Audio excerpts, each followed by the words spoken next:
चलिए आज जो है इटार्ट रिएक्शन के बारे में भी थोड़ी बहुत अगर बात हो जाए तो काम बन जाएगा। बहुत इंपॉर्टेंट रिएक्शन है, पेपर में आता है क्योंकि ये जो है ना कन्वर्जन में कन्वर्जन क्वेश्चन जो होते हैं उनके लिए इंपॉर्टेंट है।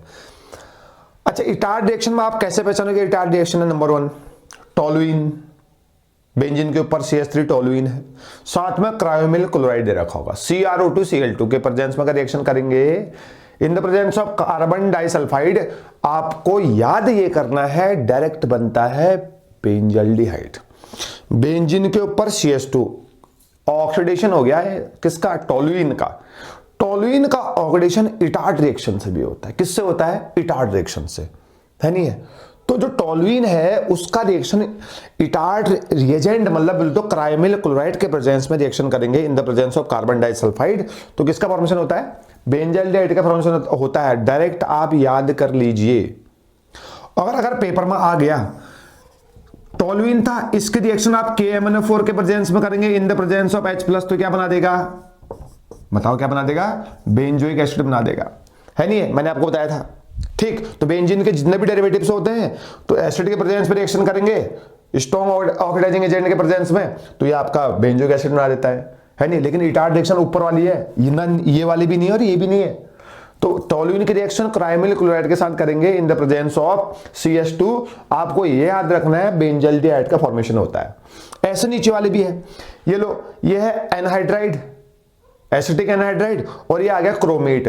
तो टोलुइन की रिएक्शन क्रोमेट और एसिटिक एनहाइड्राइड के प्रेजेंस में रिएक्शन करेंगे, तब भी जो आपका आंसर आता ना भाई, ये आएगा बेंजल्डिहाइड। तब भी क्या आता है? बेंजल्डिहाइड का ही फॉर्मेशन होता है।